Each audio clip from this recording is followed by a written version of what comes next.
अब आपके शहर रीवा में जयस्तंभ चौक स्थित वैष्णो फ्रूट में तरोताजा संपूर्ण फलों की वैरायटी के साथ शादी विवाह सहित अन्य कार्यक्रमों के लिए बेहतर सुंदर गिफ्ट पैकिंग व होम डिलीवरी सुविधा के साथ उपलब्ध है।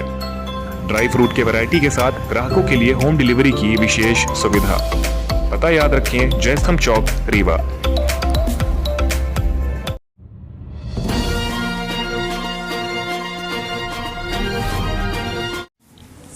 नमस्कार, सूत्र समाचार में आपका स्वागत है। मैं आपके साथ अंकित। घने कोहरे के बीच आबादी वाले इलाके में क्रैश हुआ प्लेन, पायलट की मौत, उड़ान पर खड़े हो रहे सवाल। रीवा के चुरहाटा थाना क्षेत्र अंतर्गत उमरी गांव में गुरुवार देर रात भीषण हादसा हुआ है, जहां प्रशिक्षण देने वाला प्लेन अचानक क्रैश हो गया, जिसमें सवार मुख्य पायलट कैप्टन विमल की मौत हो गई।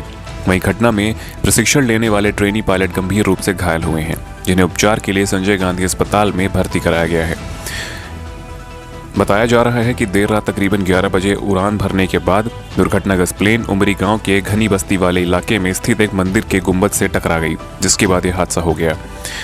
रीवा के चुरहाटा थाना क्षेत्र अंतर्गत उमरी गांव में उस वक्त हड़कंप मच गया जब गुरुवार की देर रात एक प्लेन मंदिर के गुंबद से टकराकर दुर्घटनाग्रस्त हो गया, जिसमें सवार मुख्य पायलट कैप्टन विमल की मौत हो गई। वहीं एक अन्य पायलट जो प्रशिक्षण ले रहा था वह गंभीर रूप से घायल हुआ है, जिसे उपचार के लिए संजय गांधी अस्पताल में भर्ती कराया गया है। घटना के मुख्य वजह अभी तक स्पष्ट नहीं हो पाई है। फिलहाल इस पूरे मामले पर पुलिस प्रशासन की टीम जांच कर रही है। जानकारी के मुताबिक गुरुवार की देर रात तकरीबन 11 बजे इस प्लेन ने हवाई पट्टी से उड़ान भरी तथा कुछ ही देर में प्लेन क्रैश होने की खबर मिली, जिसके बाद मौके पर पहुंची प्रशासनिक टीम ने तत्काल दोनों ही घायल पायलटों को इलाज के लिए अस्पताल भिजवा दिया, पर इलाज के दौरान मुख्य पायलट कैप्टन विमल की मौत हो गई। वहीं एक अन्य साथी पायलट सोनू यादव को, जो प्रशिक्षण ले रहे थे, वह गंभीर रूप से घायल हुए हैं। आपको बता दें, इस पूरे घटनाक्रम में जो बात निकलकर सामने आ रही है उसमें बताया जा रहा है कि देर रात घने कोहरे की वजह से प्रशिक्षण देने वाला प्लेन दुर्घटनाग्रस्त हुआ है, जो पहले उमरी गांव में स्थित एक पेड़ से टकराकर मंदिर के गुंबद से टकरा गया, जिससे यह बड़ा हादसा हुआ है। जानकारी यह भी निकलकर सामने आ रही है कि आसपास काफी घनी आबादी थी। ऐसे में अगर यह दुर्घटनाग्रस्त प्लेन किसी भी घर से टकराता तो बड़ी हानि हो सकती थी। उनकी हालत माने खराब है। हम बहुत ज़्यादा इस घटना में के लिए दुख व्यक्त करते हैं। ईश्वर की कृपा थी, नहीं तो ये बहुत बड़ा हादसा हो जाता है। पहले वो घर से टकराया, फिर पेड़ से टकराया, फिर मंदिर के गुंबद से टकराया, फिर यहाँ पे आके प्लेन हुआ, क्रैश हुआ। हमारे जो किसान भाई यहाँ पे हैं, उन्होंने हमें सूचना दी, अभी हम आए हैं और उन्होंने बतलाया कि वो लोग नीचे दबे हुए थे। सीट जो है वो प्लेन की नीचे थी, तो उन लोगों ने उसे ऊपर किया। उसी समय फ़ोन आ रहा था, तो फ़ोन वहीं से शायद हवाई पट्टी से आ रहा था, तो उसको फ़ोन रिसीव किया और घटना की जानकारी दी। उन सब लोगों को यहाँ से अस्पताल भेजा गया। बहुत ही दुखद घटना है, शोक संवेदना व्यक्त करते हैं। हम ये सोचते हैं कि आज अपने देश ने एक प्रशिक्षु पायलट ही जाके आगे पायलट बनते हैं और एक देश ने प्रतिभावान अपना पायलट खो दिया है।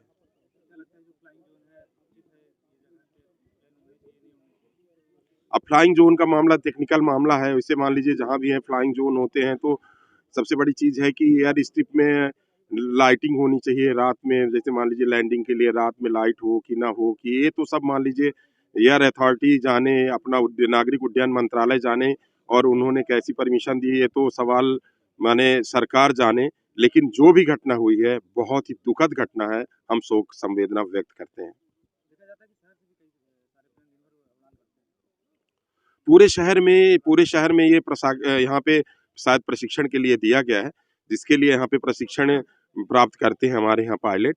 तो ये प्लेन दिन में तो उड़ते हैं, कभी-कभी रात में भी माने उड़ते हैं, और इसकी परमिशन कहाँ से मिलती है, कैसी मिलती है, ये तो आपको नागरिक उड्डयन मंत्रालय ही बतला सकता है। शासन से हमारी मांग ये है कि देखिए, इस एरिया को पूरी तरह सुरक्षित किया जाना चाहिए। यहाँ पे अभी हवाई पट्टी विस्तार का मामला भी चल रहा है। किसानों को अभी तक पता भी नहीं है कि कहाँ तक हमारी ज़मीनें जाएँगी, कहाँ तक हवाई पट्टी का विस्तार होगा। हम आपके चैनल के माध्यम से केंद्रीय सरकार से एवं अपने मध्य प्रदेश शासन से मांग करते हैं कि इसमें पुनर्विचार करें। इसे हवाई पट्टी ही रहने दिया जाना चाहिए, क्योंकि घनी बस्ती है चारों तरफ और ये शहर के बीचों बीच हो जाएगा। जिस तरह से रीवा शहर लगातार बढ़ रहा है, अगर हवाई अड्डा कहीं बनाना है तो जैसे मान लीजिए सतना में भी हवाई अड्डा बन रहा है, सिगरौली में भी हवाई अड्डा बन रहा है, और अगर सचमुच में यहाँ हवाई अड्डा बनाया जाना ज़रूरी है तो बनाएं, लेकिन लोगों का कितना ज़्यादा विस्थापन होगा ये भी सोचें। हाँ, क्या नाम भैया आपका? चंद्र प्रताप सिंह। कौन सी जगह है, कैसा हादसा हुआ? उमरी जगह ही है। रात में 11:30 बजे के करीब हम लोग सो रहे थे अंदर, अचानक आवाज़ आई तो हम लोग बाहर निकल के देखा तो प्लेन यहाँ पे क्रैश था। पास जाके देखा उसमें 2 आदमी फंसे हुए थे, उनको हम लोग निकलवाए। उसी टाइम में उनका मोबाइल बज रहा था, ट्रेनिंग सेंटर से ही आ रहा था फ़ोन, हम लोग रिसीव करके सूचना दिए। तो वहाँ से आए गाड़ी लेके वो लोग, तो हम लोग उनको गाड़ी में बैठवा के हॉस्पिटल भिजवाया ट्रीटमेंट के लिए। कितने बजे घटना है ये? 11:30 बजे रात की घटना है। आप ही का घर है ये? मेरा ही घर है, मेरे घर के सामने की घटना है। और कोई नुकसान हुआ? जी किसी और कोई नुकसान हुआ? नहीं, कोई नुकसान और नहीं हुआ है। मंदिर में टकराया है प्लेन, उसके बाद गिरा है। आप घर में थे जिस समय घटना? मैं घर ही में था, सो रहा था। आवाज़ आई बहुत ज़ोर से अचानक, तो हम लोग निकल के देखा बाहर तो प्लेन पड़ा था यहाँ पे। देखा जा रहा है कि प्लेन का मलबा भी चारों तरफ बिखरा हुआ है। हाँ, चारों तरफ पड़ा है मलबा, कई फीट तक। ये मंदिर से टकरा गया था? हाँ, पहले घर से टकराया है छत में, उसके बाद पेड़ से टकराने के बाद मंदिर में आके टकराया है। ये हादसा हुआ है, क्या है पूरा? ये कल रात में 11 बजे के आसपास जो ट्रेनी यहाँ पर प्लेन चल रहा था उसी का एक्सीडेंट हुआ है। उसमें से 2 लोग थे, एक ट्रेनर थे और ट्रेनी थे। उन्हीं के हादसे में यहाँ पर घटित हुआ है। कैसे? ये अभी तो क्लियर नहीं हो पा रहा है कि कैसे हुआ है। टेक्निकल टीम जो आ रही है वो बॉम्बे से आ रही है, शाम तक आ जाएगी तो पूरे जो भी स्पॉट का निरीक्षण करने के पश्चात वो लोग बताएंगे, तब हम लोग को क्लियर हो पाएगा कि ये हादसा क्यों घटित हुआ है। जानकारी मिल रही है कि प्लेन काफी नीचे था, मंदिर की गुम्बद से टकरा के वो क्रैश हुआ। हाँ, लगभग 11 बजे के आसपास से प्लेन ने टेक ऑफ किया था हवाई पट्टी से, और वो किस कारण से इतने नीचे पर था और क्यों एक्सीडेंट हो गया, ये जो एक्सपर्ट टीम आएगी हमारी टेक्निकल वही बता पाएगी। देर रात प्रशिक्षण करना उचित माना जाता है? ये नाइट ट्रेनी रही होगी, उनका क्लियरेंस एटीसी से होता है। उन्होंने क्लियरेंस लिया था, जो भी पेपर हम लोगों को मिला है यहाँ पर दुर्घटना स्थल पर, उससे तो यही स्पष्ट हो रहा है कि उनके पास था, और कैसे एक्सीडेंट हो गया वो टेक्निकल टीम आने के पश्चात क्लियर हो पाएगा। कोई अनुमति ली गई है? वो एटीसी से क्लियरेंस रहता है, और प्रशासन से अनुमति पूर्व में इनको ट्रेनिंग के लिए थी, और एटीसी से जो क्लियरेंस का रहता है वो ओटीसी से आता है हम लोगों को। इसमें 2 लोगों का हमें जानकारी प्राप्त हुई है। एक ट्रेनर थे कैप्टन बिमल, और दूसरा जो ट्रेनी था वो उसका नाम सोनू यादव है, 22 वर्ष का है। कैप्टन की मृत्यु हो गई है, जानकारी जो प्राप्त हो रही है हम लोगों को हादसे के दौरान, और जो ट्रेनी है सोनू यादव वो हॉस्पिटल में भी भर्ती है, 22 वर्ष उसकी उम्र है। कई दिनों से मौसम को अलर्ट जारी है, मौसम को लेकर इसके बीच घने कोहरे के बीच इस तरह की ट्रेनिंग करना? हाँ, अब वो एटीसी से क्लियरेंस होता है, जो ऊपर का एरिया होता है वो एयर ट्रैफिक कंट्रोल जो होता है वो डिपार्टमेंट देता है, तब उसके बाद ही हवाई जहाज की यात्रा हो पाती है। उसके देखा जा रहा है कि आसपास कई सारे घर हैं, काफी नुकसान हो सकता है। हाँ, अब यहाँ पर हुई है घटना, मंदिर से टकराया है, उसके पश्चात से हो गया है दुर्घटना। कोई आम धन की हानि नहीं हुई यहाँ पर, ना ही कोई बड़ी दुर्घटना हुई। जो थे वही 2 लोग वही हताहत हुए हैं इस मामले में। और किस तरह कितने लोगों के हताश होने की? फाल्कन ट्रेनिंग एकेडमी का जो प्लेन है, कल रात को 11:30 पौने 12 के आसपास ये दुर्घटनाग्रस्त हुआ है। इसमें 2 लोग सवार थे, इसमें ट्रेनिंग देने वाले जो पायलट थे उनकी डेथ हो गई है, और दूसरे व्यक्ति का ट्रीटमेंट अभी चल रहा है मेडिकल कॉलेज में। और अभी पूरे क्षेत्र को हम लोगों ने पुलिस फोर्स लगा के सिक्योर कर लिया है, कॉर्डन ऑफ कर दिया है, जिससे कि जो स्पेशलाइज्ड एजेंसीज अपनी इसमें इन्वेस्टिगेशन करती हैं आगे, वो अपनी टीम लेकर आएँ और आगे इन्वेस्टिगेशन अपना कंप्लीट कर सकें, और जो भी कारण इसके मूल रहे हैं उसको वो लोग ज्ञात करके अपनी आगे कार्रवाई कर सकें। जिनकी डेथ हुई है वो कहाँ के रहने वाले हैं, क्या पता चला? अब डिटेल्स निकाली जा रही हैं। वो यहाँ पर ट्रेनिंग देने का काम करते थे, वर्तमान में वहीं बेस्ड हैं, रीवा जिले में उनका निवास है, उनकी फैमिली वहीं रहती है। उनका पिछला बैकग्राउंड और पूरी डिटेल्स अभी हम लोग ज्ञात कर रहे हैं।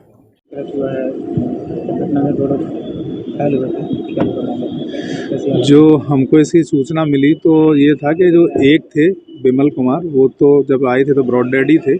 दूसरे थे सोनू यादव, जो लाए गए, जो जिनकी हालत मतलब जो घायल हुए थे, तो उनकी भी अगर देखा जाए तो बाकी शरीर में तो चोटें नहीं हैं इतनी, सिर्फ सिर में चोट है, वही है। और जो न्यूरो सर्जन ने भी देख लिया, उनके सारे स्कैन और सारी जांचें हो गई हैं, तो ऐसा प्रतीत होता है कि खतरे की बात तो नहीं है, और धीरे धीरे रिकवर कर जाएंगे जो उनके सिर की चोट है उससे भी। अभी संभागीय अधिकारी भी मिलने आए थे? जी, तो वो सब यही देखने आए थे कि उनकी कंडीशन कैसी है, और यही कि भाई उनका इलाज अच्छे से हो रहा है कि नहीं हो रहा है, और उनका हालचाल पूछने के लिए आए थे। कहाँ कैसे चोट आई है? उनके सिर में चोट ही आई है, तो वो जो सिर की चोट है वो धीरे धीरे रिकवर कर जाएगी, बाद बाकी और कोई बॉनी इंजरी तो नहीं है, एक सिंपल फ्रैक्चर है उनको। जिनकी डेथ हो गई है उनको गहरी चोटें थी, कुछ पता चला? अब ये तो पोस्टमार्टम से ही पता चलेगा कि उनको क्या चोटें आई थी, और अभी बॉडी रखी हुई है, जैसे पीएम होगा तो उस टाइम पे पता चल जाएगा उसकी क्या ये प्लेन क्रैश मैं जैसे कि बताया आप लोगों को, प्लेन क्रैश रात में 11:30 बजे हुआ है। ये सेस्ना एयरक्राफ्ट है, ट्रेनर एयरक्राफ्ट है। इसमें जो ट्रेनर है विमल कुमार और ये सोनू यादव थे जो ट्रेनी हैं। तो रात में 11:30 बजे क्रैश हुआ था वहाँ उमरी गांव में, है ना। और पायलट को जो ट्रेनर था उसको लाते लाते यहाँ हॉस्पिटल में उसका मृत्यु हो गई। बाकी ये सोनू यादव अभी आउट ऑफ डेंजर है, ऐसे डॉक्टर्स बता रहे हैं। तो क्या वजह थी सर, क्या कुछ तो लैंडिंग में फॉग था, ज़्यादा कोहरा था, उसकी वजह से दिक्कत आई है। मौसम खराब था भी इसको उड़ने की परमिशन कैसे, इसकी जांच ये इसमें तो जांच के विषय है, इंक्वायरी कराएंगे इसमें, मजिस्ट्रेट इंक्वायरी। अभी आप ट्रेनिंग पायलट से मिल रहे हैं, कैसी हालत? अभी तो नॉर्मलाइज हो रहा है, सब अभी आउट ऑफ डेंजर है बता रहे, CT स्कैन वगैरह हुआ है, हेड इंजरी वगैरह नहीं। अब आपके शहर रीवा में पुष्पांजलि ग्रीन्स मैरिज गार्डन की हुई शुरुआत। शादी, बर्थडे पार्टी सहित अन्य कार्यक्रमों के लिए सर्व सुविधाओं के साथ आप सभी के लिए सस्ता एवं उचित दाम पर उपलब्ध है।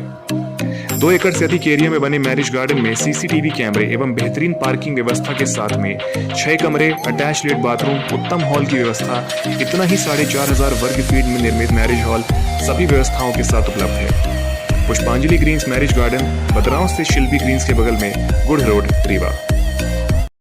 अब आपके शहर रीवा में अत्याधुनिक सुविधाओं से सुसज्जित होटल गणेश इन में मल्टी कैब रेस्टोरेंट, 200 लोगों की क्षमता वाला बैंक्वेट हॉल, साथ ही लग्जरी सुंदर कमरे, 100 लोगों की क्षमता के साथ रूफटॉप पार्टी की सुविधा एवं अन्य सुविधाएं जिसमें जन्मदिन, किटी, वेडिंग पार्टी के अलावा अन्य कार्यक्रमों के लिए होटल गणेश इन में उत्तम व्यंजनों से बने स्वादिष्ट भोजन की उचित व्यवस्था, साथ ही होम डिलीवरी की सुविधा उपलब्ध है। पता याद रखें, सामान तिराहा से महज 500 मीटर की दूरी पर।